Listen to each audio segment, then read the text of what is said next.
आइए हनुमंत बिराजिए, कथा कहूँ मति अनुसार। प्रेम सहित गादी धरूं, पधारिए पवन कुमार। लोकाभिरामं रणरंगधीरम्,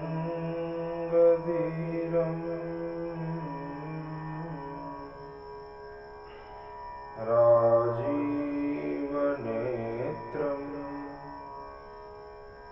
रघुवंशनाथं,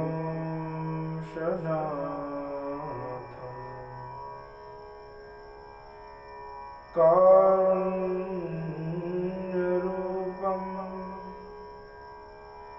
करुणाकरन्तं,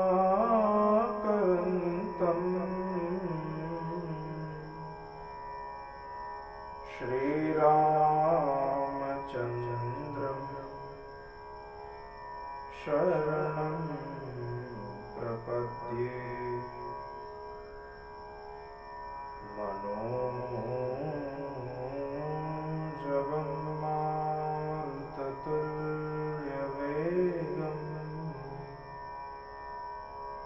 जितेन्द्रियं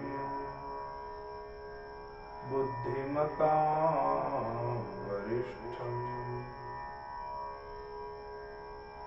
वातात्मजं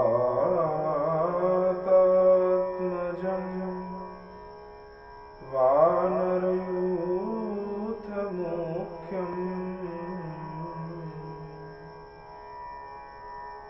श्रीरामदूतं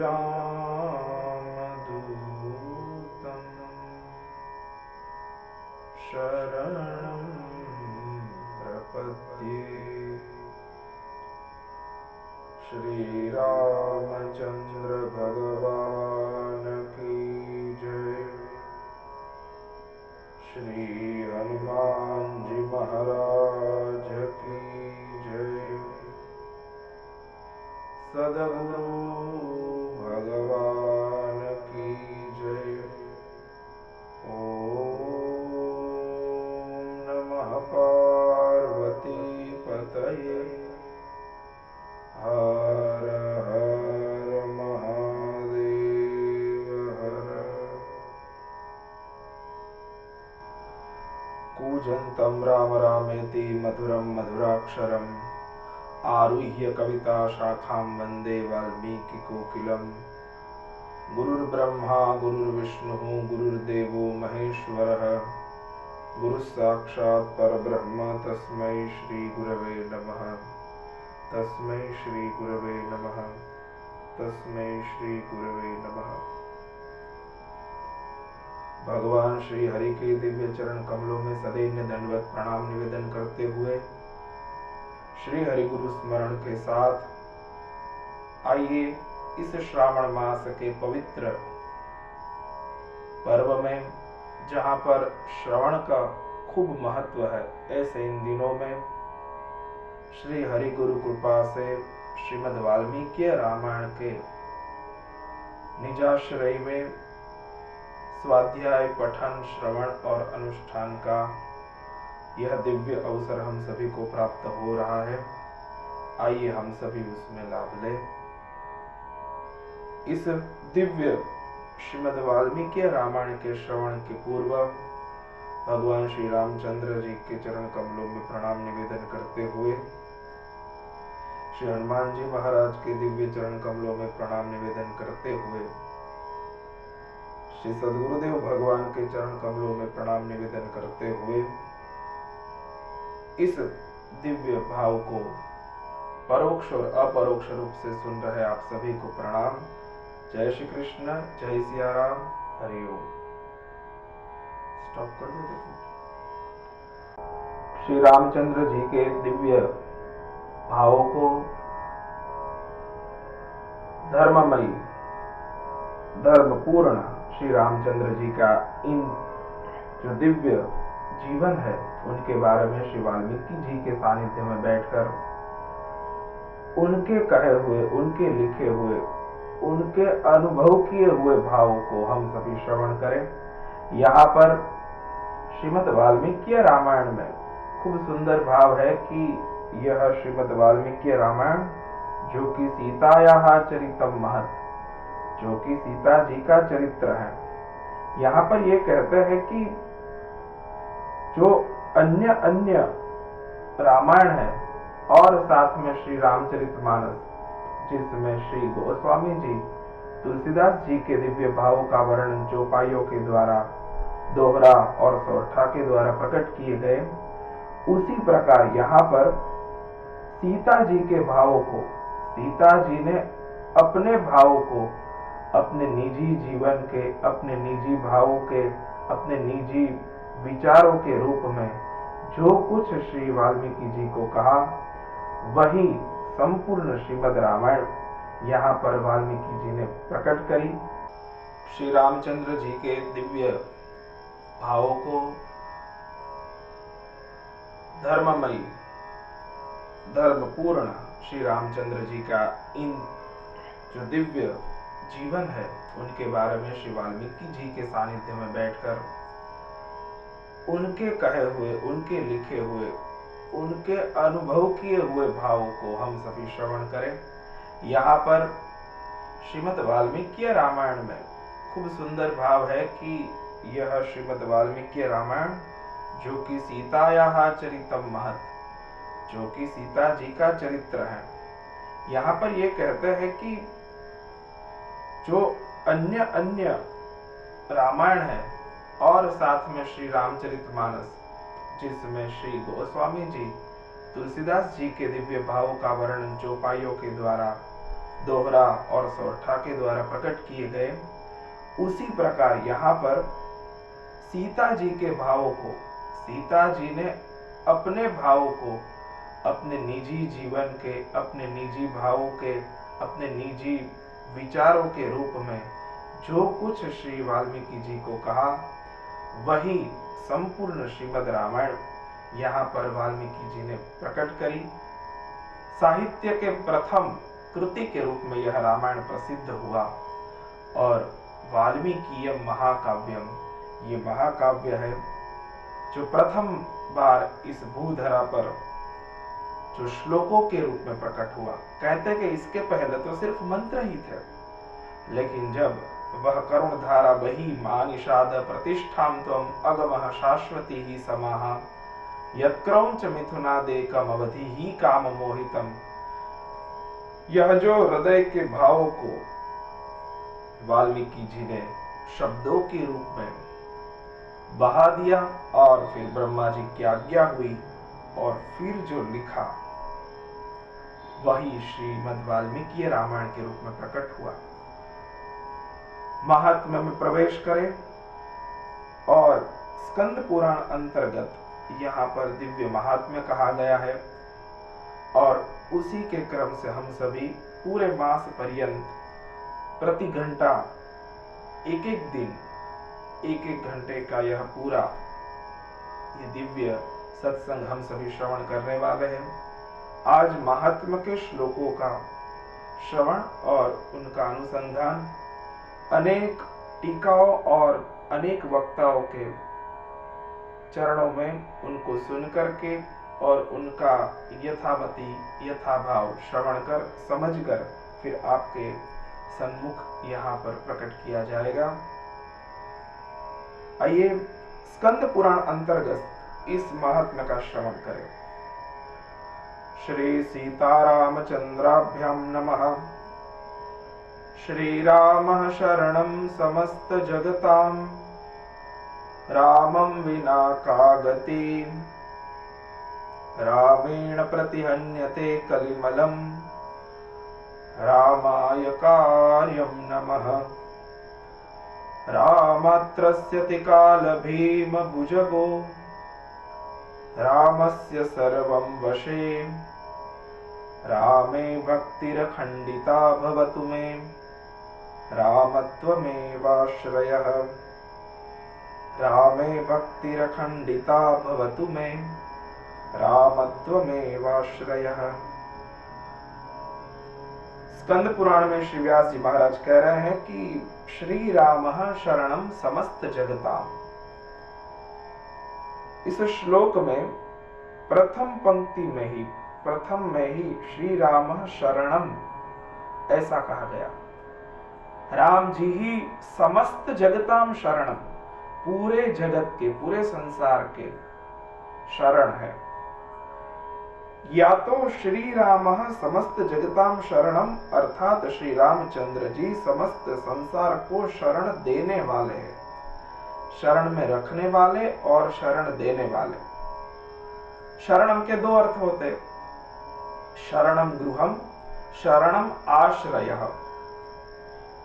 शरण देने वाले मतलब अपने चरणों में निवास करने के लिए, अपने चरणों में स्थान देने के लिए जो सदा तत्पर रहते हैं। या तो फिर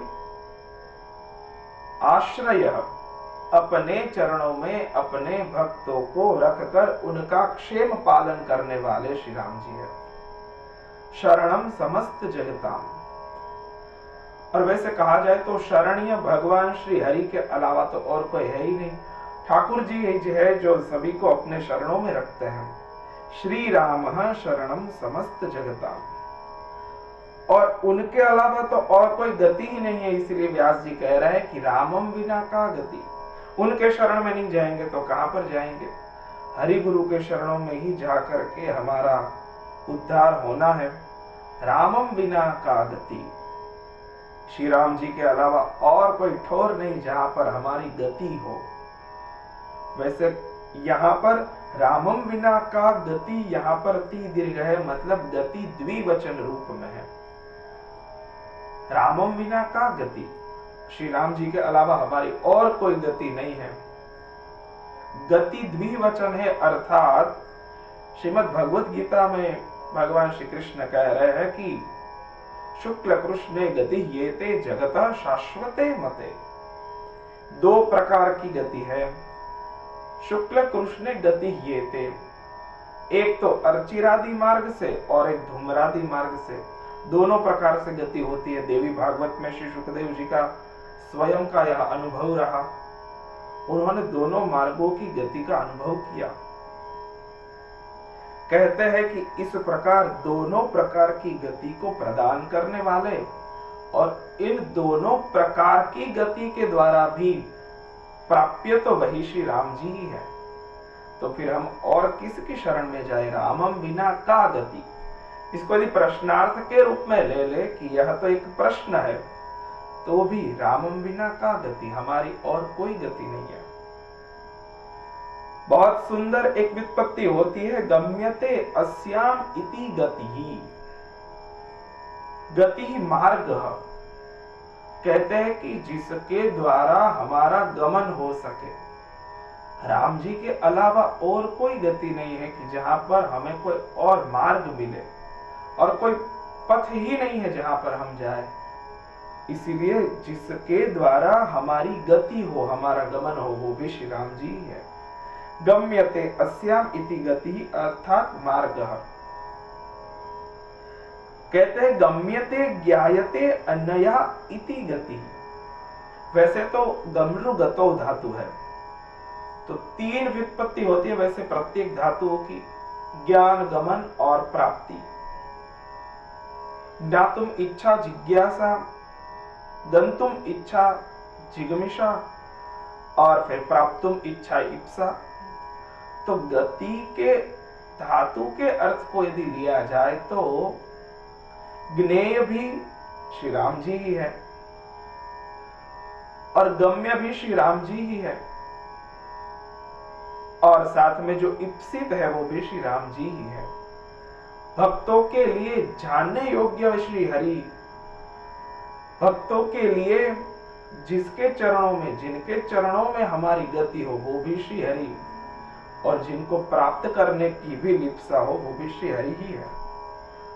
तो कह रहे हैं कि हमारी राम जी के बगैर और कोई गति नहीं है। बहुत सुंदर ये भाव है।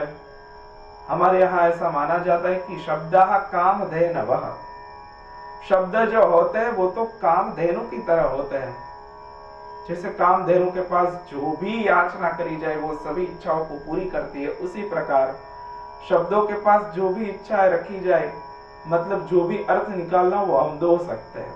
शब्दः कामधेनवः, एक ही शब्द से अलग अलग अर्थों का रसास्वादन और उन अर्थों के अलग अलग भावों को हम प्राप्त कर सकते हैं। तो रामम विना का गति, तो ज्ञान से, गमन से और प्राप्ति से, दोनों से हम राम जी के ही चरणों में रहे, वही हमारी गति हो।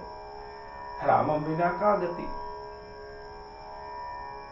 यदि हम ये सोचे कि राम जी एकमात्र गति क्यों हो सकते हैं, शंकराचार्य जी भवान्यष्टकम में लिखते हैं, गतिस्त्वम गतिस्त्वम त्वमेका भवानी, त्वम एका भवानी गति ही, हमारी एकमात्र गति आप ही हैं। न तातो न माता न बंधुर न दाता, न पुत्रो न पुत्री न भृत्योर न भर्ता, न जाया न विद्या न वृत्तिर्ममैव, गतिस्त्वम गतिस्त्वम त्वमेका भवानी, अनाथो दरिद्रो जरारोग युक्तो। कह रहे कि मां हमारी तो कोई योग्यता ही नहीं है, आप ही हो जो हमें संभालती हो। विपत्तो प्रविष्टः प्रणष्टः सदा हम, हे मां आप में ही हमारी गति हो सकती है, बाकी हमारी कोई योग्यता नहीं है। न जानामि पूजा न च ध्यान योगम न च न्यास योगम न च स्तोत्र मंत्रम, न जानामि तीर्थम न जानामि पुण्यम। कह रहे कि हमारी एकमात्र गति भवानी माता आप ही हैं। उसी प्रकार यहाँ पर भी राम जी के बगैर और कोई गति नहीं है, एक श्री राम जी है जो हमारी गति है, जिसमें हम श्री राम शरणम, जिनकी शरण में हम जाए। यह एक ऐसा मंगलाचरण है जहां पर शरणागति का खूब महत्व है। और राम जी के चरित्र में देखा जाए तो जितने भी शरणागत हुए सभी को राम जी ने अपना लिए, क्योंकि समस्त जगताम है, तो वो फिर मनुष्य हो, देव हो, दानव हो, शत्रु हो या तो मित्र हो, जो कुछ भी है, सभी जो शरणागत हुए तो शरणागत वत्सल भगवान उनको उठा लेते हैं। जयंत के प्रसंग में तो ये भी सुना जाता है कि कैसे शरणागत होए ये भी पता नहीं चल रहा है, फिर भी राम जी कैसे भी करके शरणागत होने के संकल्प मात्र को धारण करने वाले अपने भक्त को अपना लेते हैं। भगवान रामभद्र जी शरणागत वत्सल है, भक्त वत्सल है। रामम बिना का गति, राम जी के बगैर और कोई गति नहीं है। कह रहे आगे, रामेण प्रतिहन्यते कलिमलम रामाय कार्यम नमः। बहुत सुंदर सुंदर भाव है इन श्लोकों में। रामेण प्रतिहन्यते, कह रहे कि राम जी ही है जो हमारे कलयुग के कलिमलम प्रतिहन्यते, कलयुग के सभी मल को, कलयुग के सभी प्रभाव को ही प्रतिहन्यते, उनके सामने जाकर के उनको नष्ट कर देते हैं। हन्यते मतलब उनका हनन, उनका विध्वंस, उनका नाश कर देते हैं। रामेण प्रतिहन्यते कलिमलम। यहाँ पर कली शब्द का बहुत सुंदर अर्थ संत चरण कहते हैं कि कली ही कलह, मतलब कली क्या है, तो बोले कलह ही है जो कली के रूप में प्रकट हुआ। कलह होना मतलब जहां पर कुछ न कुछ बातों से, या तो हाथापाई से, या तो विचारों से, या तो आंतरिक स्थिति से कुछ न कुछ कलह चलता ही रहता हो, जहां पर शांतम शाश्वतम अप्रमेयम अनघम टिक न सके, ऐसी जो हमारी भीतरी अवस्था होती है उन्हीं को कलिमलम कहा जाएगा। तो कलिमलम प्रतिहन्यते, राम जी के शरण में रहने से, उनकी कथा को सुनने से, राम जी के चरित्र को पढ़ने से कलिमलम प्रतिहन्यते, कली का प्रभाव दूर चला जाता है और कली ही कलह। और वैसे देखें तो राम जी के पूरे जीवन में, पूरे चरित्र में जहां पर कलह का प्रादुर्भाव हुआ कि राम जी वहां से हट गए, जहां पर उनको लगा कि यहां पर कुछ बातें बिगड़ रही है, तो खुद वहां पर हाजिर ही नहीं रहेंगे। वैसे भगवान श्री कृष्ण तो युद्ध के लिए कह रहे हैं अर्जुन को, युद्धस्व माम अनुस्मर युद्ध च, तुम मुझे याद करो और तुम युद्ध करो। जहां जहां पर दुष्टता दिखी भगवान सामने से वहां पर पधारे और दुष्टता को शमन किया। राम जी तो धर्म पुरुष है, वह कहते हैं कि जहां पर कलह चल रहा हो वहां अपने खुद साइड हो जाए और यदि जरूरत पड़े तो फिर धर्म समेत उनको शांत करे। लेकिन वैसे राम जी कहते हैं कि जहां पर कुछ अनबन हो रही हो, कुछ बोलना हो रहा हो, तो अपने शांत रहे।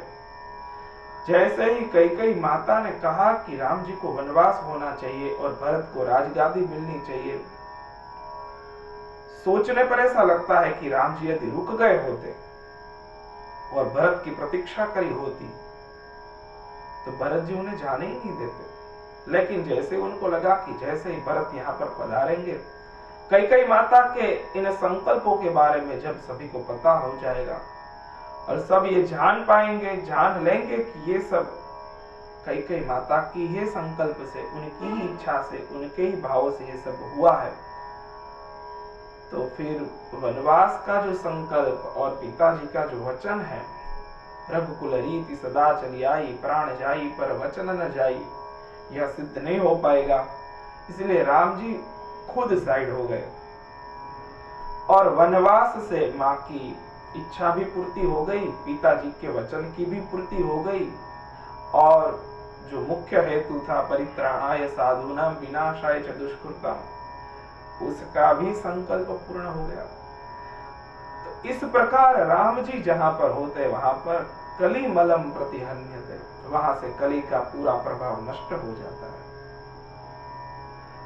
कहते हैं कि कली रूप यह जो मल है वो राम जी के शरण में रहने मात्र से, राम जी के कथा को सुनने मात्र से, राम जी के भक्तों के चरित्रों को सुनने मात्र से कलियुग का प्रभाव चला जाता है। और फिर कहा रामाय कार्यम नमः, राम जी के कार्य को हम प्रणाम करें। यहां पर कार्य शब्द के बहुत सारे अर्थ हो सकते हैं। राम जी का कार्य क्या है? रामाय कार्यम, बहुत सुंदर भाव हुआ कि राम जी जो है वो संपूर्ण ब्रह्मांड के अधिष्ठाता है, संपूर्ण ब्रह्मांड को चलाने वाले हैं। ऐसे राम जी का कार्य तो है ब्रह्मांड को प्रकट करना, सृष्टि स्थिति विनाशाना, सृष्टि को बनाना, उनकी स्थिति को रखना और फिर उनका विनाश करना। तो राम जी के इन कार्य को हम प्रणाम करें। क्यों? बोले पूरी की पूरी सृष्टि बनाई और सृष्टि को बनाकर फिर उनका सर्जन करके फिर उनका पोषण किया, और फिर जब होने लगा कि अब इसकी जरूरत नहीं है तो फिर लयम। तो ये उन्हीं का कार्य हुआ। सृजित्यवति हंति च, वही सर्जन करते, वही अवति रक्षण करते और फिर वही हंति। तो इस पूरे ब्रह्मांड को करने का कार्य जिनके द्वारा चल रहा है, ऐसे श्री राम जी को हम प्रणाम करते हैं। रामाय कार्यम नमः। और वैसे राम जी के कार्य को लीला के रूप में देखें, लीला एव कार्यम, जिनके द्वारा अपने अवतारी चरित्र को प्रकट किया, अपने अवतार कार्यों को संपन्न किया, ऐसे राम जी के कार्यों को हम प्रणाम करें। तो राम जी ने बहुत सारे काम किए, राम जी की हर एक क्रिया को हम प्रणाम करें। मतलब यहाँ पर कार्यम के रूप में राम जी के चरित्र को, मतलब राम जी की लीला को, मतलब राम जी की कथा को प्रणाम करने का भाव है। रामाय कार्यम नमः, राम जी के कार्य को हम प्रणाम करें। राम जी के कार्य को प्रणाम करने के साथ साथ यहाँ पर व्यास जी ये भी कह रहे हैं, वैसे यहाँ पर आधा श्लोक संपन्न हुआ और नमः कह दिया। वैसे तो नमः अंत में ही होता है, बीच में तो नमस्कार का पूरा भाव प्रायः प्रकट नहीं होता। अंत में नमः ऐसा कहकर के पूरे श्लोक में जो जो कुछ भी कहा वो सब नमः। तो नमः को अंतिम में ले ले, रामाय कार्यम नमः कहते हैं कि राम जी के पूरे इस श्लोक में जो जो कुछ भी भाव कह रहे हैं उन सभी भावों को एकत्रित करते हुए मध्य में ही प्रणाम कर दिया, क्योंकि राम जी के जीवन में मध्य का खूब महत्व है। राम जी के जीवन में जो कुछ भी हुआ जन्म से लेकर सारी लीला मध्य में ही हुई। धनुभंग की हो, विवाह की हो, जन्म की हो, युद्ध की हो, सारी लीला मध्य में हुई। तो रामाय कार्यम नमः, नमस्कार का भी बहुत महत्व है। राम जी के चरणों में प्रणाम करने का यहाँ पर भाव ये है कि राम जी के सभी कार्यों को प्रणाम करें, क्योंकि राम जी ही सभी में बैठ करके कार्य को करने की प्रेरणा दे रहे हैं।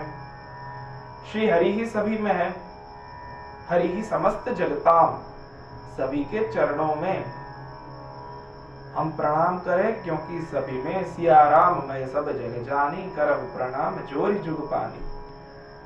तो राम जी ही सभी में हैं, इसीलिए तो सब कोई कुछ कार्य कर रहे हैं। अब यहाँ पर कर्म की बात नहीं करी, कार्य की बात करी, क्योंकि कर्म जो करते हैं उनको फिर कर्म का फल होता है, उनकी अपेक्षा से दूर रहना होता है, और कार्य में तो कुछ नहीं होता, स्वाभाविक ही होता है।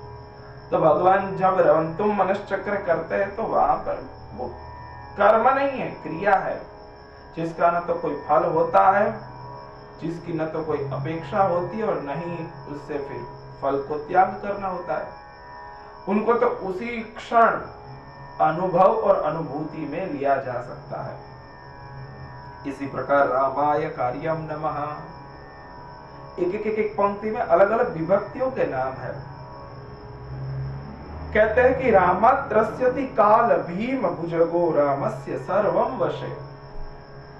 रामात्रस्यति काल भीम भुजगः, भागवत जी में भी काल व्याल मुख ग्रास त्रास निर्णाश हेतवे, काल रूपी सर्प, काल व्याल और मुख ग्रास, यह काल ही है जो सभी को अपने मुंह में लिए बैठा है, और त्रास निर्णाश हेतवे, सभी को त्रस्त कर रहा है। वैसे काल शब्द को तो भगवान अपना विभूति रूप मानते हैं। कालो हम, मैं समय हूं। वो महाभारत की जो सीरियल होते हैं उसमें जब समय ही तो वहां पर है जो सब कुछ कह रहा है कि मैं काल हूं, मैं समय हूं। तो यहां पर रामात्रस्यति काल भीम भुजगो, श्री राम जी से तो यह काल रूपी भीम भुजग भयंकर सर्प भी डरता है। क्यों डरता है? बोले राम जी के पराक्रम से। भगवान के सभी लीला चरित्र और अवतार ऐसे होते हैं कि जो समय को भी परिवर्तित कर देते हैं। परित्राणाय साधूनां विनाशाय च दुष्कृतां धर्म संस्थापनार्थाय संभवामि युगे युगे। युग भी काल की ही एक गणना है। तो प्रत्येक युग में मैं प्रकट होकर के युग का जो संबोधन है, युग की जो व्याख्या है, उसको मैं प्रकट करता हूं।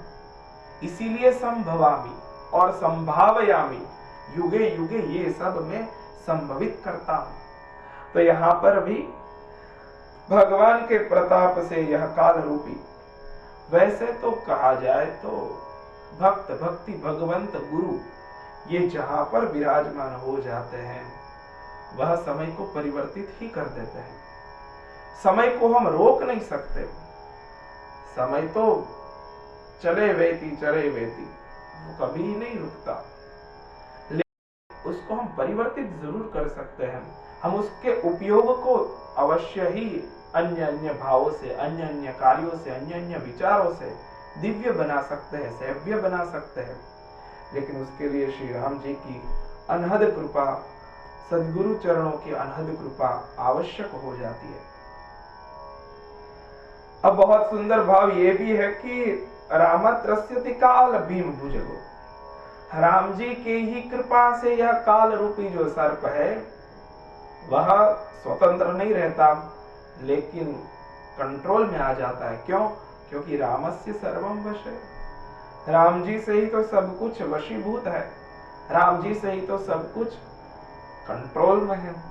यन माया वशवर्ति विश्वमखिलम ब्रह्मादि देवासुरा यत् सत्वादम ऋषैव भाति सकलम रज्जो यथा हेर्भ्रमः यत् पादप्लवमेकमेव हि भवाम्भोधिस्तितीर्षितताम् वन्देहं तमशेष कारण परम रामाख्यमीशम हरि। यहाँ पर कह रहे कि जिनके पाद प्लवम एकम एवं ही भवाम्भोधेः तितीर्षताम्, जिनके चरण कमलों में प्रणाम करने मात्र से ही यन माया वशवर्ती, जिनसे यह सब कुछ वशीभूत है, ऐसे राम जी हम आपको प्रणाम करते हैं। कहते हैं कि बड़े बड़े सांप जिनसे वशीभूत हो जाते हैं, यह काल रूपी सर्प भी जो एरो गैरो से तो किसी के कंट्रोल में आएगा नहीं, लेकिन राम जी के चरणों में जो बैठ गए उनको फिर काल कुछ नहीं कर सकता।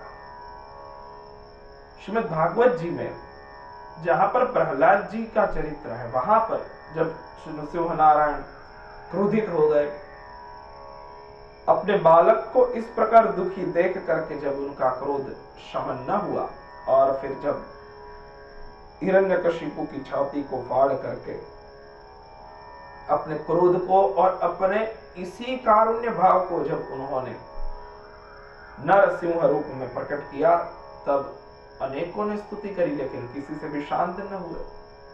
ब्रह्मा जी भी थोड़े डर गए कि अब तो किसी से भी ये शांत नहीं होने वाले हैं, अब क्या किया जाए। तो बोले जिनके लिए प्रकट हुए हैं उन्हीं को कहा जाए। तो ब्रह्मा जी ने प्रहलाद जी को भेजा कि आप जाओ, आप जाकर के प्रणाम करो, आप जाकर के स्तुति करो। और फिर जब देखा नृसिंह नारायण भगवान ने कि तमर्भकम, बालक को देखा कि वो तो चरण में आकर के प्रणाम कर रहे हैं, तुरंत ही उनको देख करके अपनी गोद में ले लिया और वहां पर एक बहुत सुंदर शब्द लिखा, काला ही त्रस्त, काल रूपी अही को त्रस्त कर देने वाला यह कराम्बुज, मतलब जिन कर कमलों के नीचे काल रूपी सर्प भी त्रस्त हो जाता है, दुखी हो जाता है और वहां से भाग जाता है, ऐसे भगवान के कर कमलों ने श्री प्रहलाद जी को आश्वस्त किया, उनको पुचकारा, उनको प्रेम दिया। तो यहां पर भी कह रहे हैं कि राम जी के प्रताप से काल रूपी सर्प जो है वो सर्वम वशे, वो वशीभूत हो जाता है। ऐसे श्री राम जी के कार्य को भी हम प्रणाम करते हैं।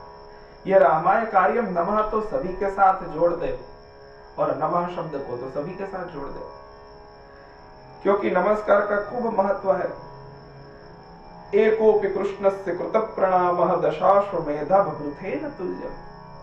पद्म पुराण का यह दिव्य श्लोक कहता है कि जिसने भगवान के चरण कमलों में एक बार भी प्रणाम कर दिया, एकोपि कृष्णस्य कृत प्रणाम, सिर्फ एक बार, सकृदेकम प्रपन्नाय, जो एक बार ही प्रणाम कर दे तो दशाश्वमेधा वभृतेन तुल्यम, 10 अश्वमेध यज्ञ संपन्न करने के बाद किया हुआ अवभृत स्नान का जो फल है वह प्राप्त हो जाता है। लेकिन तीसरी लाइन पढ़ते हुए ऐसा लगता है कि व्यास जी ने कहा कि अरे यार ये थोड़ी मिस्टेक हो गई, इतने बड़े भाव को भगवान के चरण कमलों में प्रणाम करने से मिलने वाले फल को मैंने बहुत छोटा कर दिया। दशाश्वमेध यज्ञ के अवभृत स्नान का भी जो फल है वो भी इसके सामने तो कुछ नहीं है। तो कहते हैं कि आगे कहा कि दशाश्वमेधी पुनरेति जन्म, दशाश्वमेध यज्ञ करने वाले जो है उनको तो फिर पुनश्च जन्म लेना होता है, लेकिन कृष्ण प्रणामी न पुनर्भवाय, जिनका एक बार भी मस्तक भगवान श्री हरि के, राम जी के, ठाकुर जी के चरणों में झुक गया, जिन्होंने एक बार भी प्रपन्न होकर के भगवान के चरण कमलों में प्रणाम किया, प्रपन्नोस्मि ऐसा जो स्वीकार कर लेते हैं, शरणागत होना, प्रपन्न होना, प्रपन्न शब्द में ही तो प्रपद शब्द है, पाद को चरण को पकड़ लेना प्रपद, शरणागति होना, प्रपन्न होना मतलब क्या? भगवान के चरण कमलों को जकड़ कर पकड़ लेना और फिर वही भवाम्भोधि पोतम शरण्यम व्रजामः, उन्हीं के चरणों को पकड़ करके फिर भव रूपी संसार रूपी अम्भोधि सागर को हम तैर कर पार कर ले। तो एक बार शरणागत हो जाए, एक बार शरणागत होने का फल ही यही है कि हम एक ही बार पकड़ लेते हैं, फिर वो कभी नहीं छोड़ते। लेकिन एक बार प्रॉपर पकड़ना होता है, एक बार शरणागत हो लिए तो फिर श्री राम जी हमें कभी नहीं छोड़ते। ऐसे श्री राम जी के कार्य को हम नमः प्रणाम करें।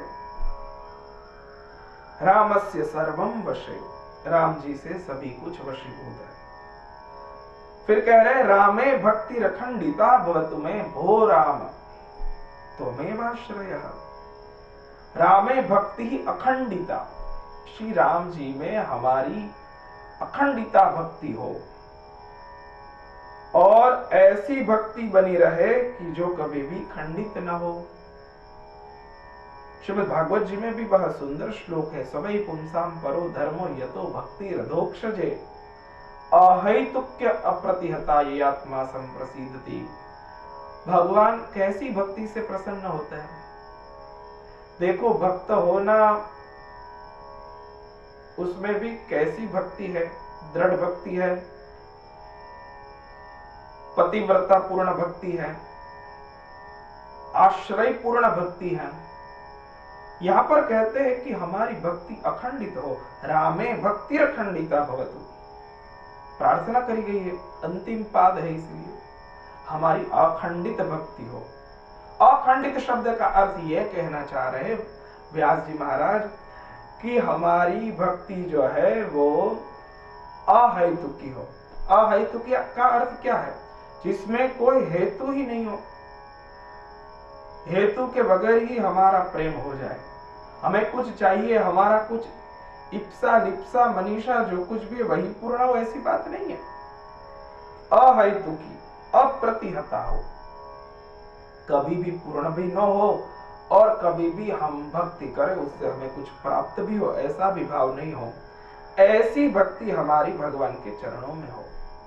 सवै पुंसाम परो धर्म, भागवत जी कहते हैं कि वही परम धर्म है और वैसी ही अधोक्षज में हमारी भक्ति हो, क्योंकि यया आत्मा संप्रसिद्धति, आत्मा परमात्मा, उसी से भगवान प्रसन्न हो जाते हैं जिसमें हमारी भक्ति कुछ वांछनीय न चाहे, भक्ति सिर्फ बनी रहे, भक्ति से कुछ नहीं चाहे, भक्ति से सिर्फ भक्ति ही चाहे।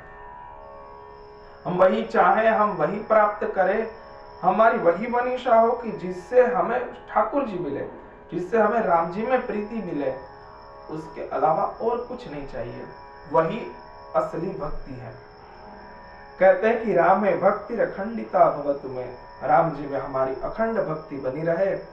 ऐसे श्री राम त्वमेवाश्रयः, ऐसे श्री राम जी ही हमारे आश्रय हैं। श्री राम जी हमारे शरण है, वहां से श्लोक का प्रारंभ हुआ और राम जी हमारे आश्रय है, वहां से श्लोक की पूर्णाहुति हुई। पूरा श्लोक शरणागति का ही भाव है। क्यों?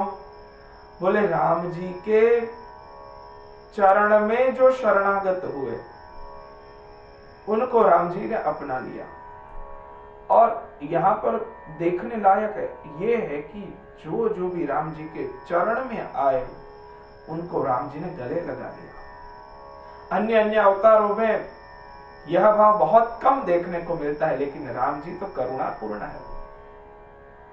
और यहाँ ये श्रीमद् वाल्मीकि रामायण में ये बात खूब कहते हैं कि बंद बैठ जाए, क्योंकि ये पूरा ग्रंथ करुण रस से ही भरा हुआ है और राम जी करुणा मूर्ति है, करुणार्णवम, राम जी करुणा के अर्णव है। राम जी से बहने वाली यह करुणा तुलसीदास जी तक बही अन्य अन्य रामायणों में बही, अन्य अन्य चरित्रों में बही, यहाँ पर वाल्मीकि जी का मुख्य रस ही करुण रस है। कहते हैं कि ऐसे राम जी सभी के आश्रय हैं। आश्रय अर्थात आधार है, उनके अलावा और कोई किसी का आधार नहीं।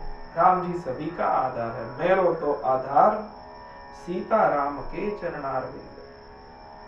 वो जयंत आकर के चरणों में गिरा, लेकिन गिरा उल्टा। अब कह रहे कि उल्टा गिरा तो कैसे उनको स्वीकार किया जाए।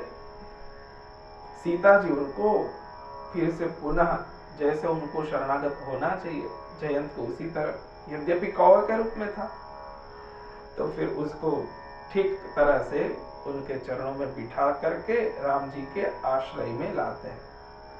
वाल्मीकि रामायण का तो पूरा भाव यही है कि सीता जी हम सभी को सुना रही है और हम सभी सुन रहे हैं।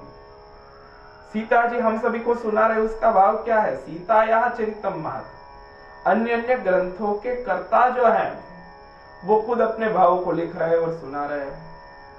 तुलसीदास जी तो अपने मन को ही सुना रहे, सुनु सठ मना।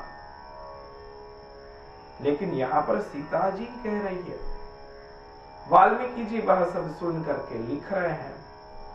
और फिर सुंदर भाव तो वहां बन रहा है कि जब इनको प्रथम बार पढ़ने वाले और प्रथम बार गाने वाले और फिर उसको प्रसिद्ध करने वाले भगवान के ही दोनों युगल पुत्र श्री लव और श्री कुश जी, दोनों इनको प्रथम बार गाते हैं। और इस कथा के प्रथम श्रोता भी श्री राम जी है।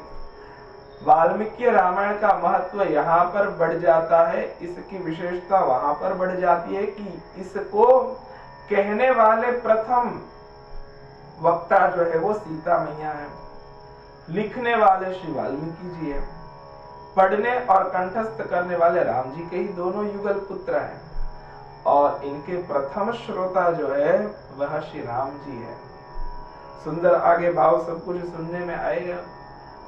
कथा तो बहुत सुंदर है कि राम जी जब अपनी कथा को पहली बार सुने, राम जी ने श्री राम कथा को पहली बार जब सुना तो वाल्मीकि जी की ही लिखी हुई और लव कुश के मुख से सुना।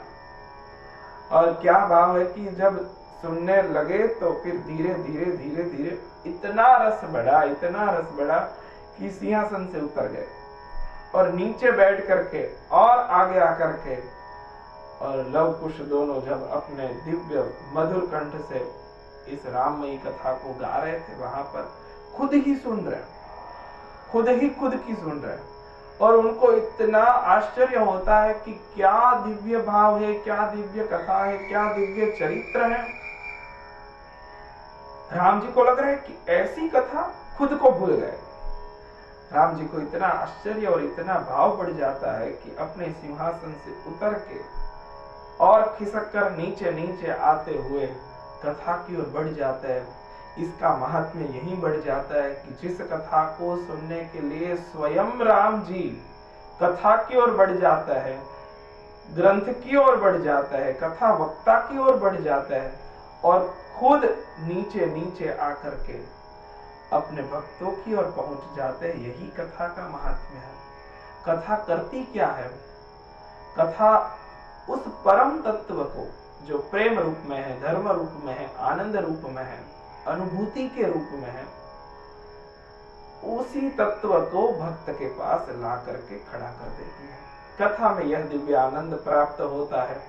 राम जी ने अपने ही इस चरित्र को सुन करके खूब अघाए और साथ में ही अपने ही चरित्र का बखान करने रहे, और फिर लव और कुश के इन दिव्य भावों को सुनकर राम जी खूब प्रसन्न हुए।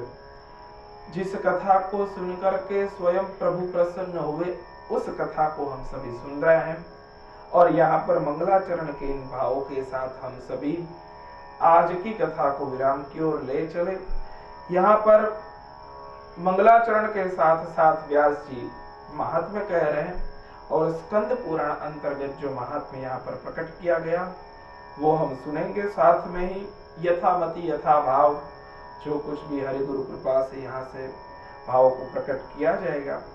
यद्यपि यह सामर्थ्य नहीं है, लेकिन जिस स्थान पर बैठकर यह कथा का सुंदर यह क्रम चल रहा है, यहीं पर प्रथम बार लॉकडाउन में यह कथा भगवान को ही सुनाई गई थी। और एक ही श्रोता जो कि सेवा में रत थे, वो पुजारी जी, तो भगवान के ही सामने बैठकर यह श्रीमद् वाल्मीकि रामायण जो है उसका प्रथम बार गान किया गया। फिर श्री राम कथा के रूप में पुनश्च एक बार यह किंचित अध्ययन करने का समय हुआ और फिर वह लाभ भी प्राप्त हुआ। और फिर से एक बार यह 1 मास पर्यंत, कहते हैं कि सावन में तो श्रवण का महत्व है ही, और साथ में ही यह भाद्रपद मास का भी संयोग हो रहा है। तो बरखा ऋतु रघुपति भगति तुलसी साली सुदास राम नाम बरन जुग सावन भादव मास। सावन और भाद्रपद यह दोनों मास का यह दिव्य युगल संयोग हो रहा है और हम सभी इस दिव्य भाव को सुनेंगे। आपके द्वारा इस भाव को जो कुछ भी सुन करके आनंद प्राप्त हो, उसको आशीर्वाद के रूप में आप भेजें कि श्री राम जी की इन कथाओं को बहुत सुंदर ढंग से हम कह पाए और हरि गुरु कृपा से और आप सभी के आशीर्वाद से खूब भाव बढ़ते रहें और इन कथा को और सुंदरतया और चारू रूप से हम आपके सामने प्रस्तुत कर सकें। इन्हीं भाव के साथ परोक्ष और अपरोक्ष रूप से आप सभी को सुन रहे आप सभी को प्रणाम, खूब प्रेम प्रणाम। जय श्री कृष्ण, जय सिया राम, हरि ओम।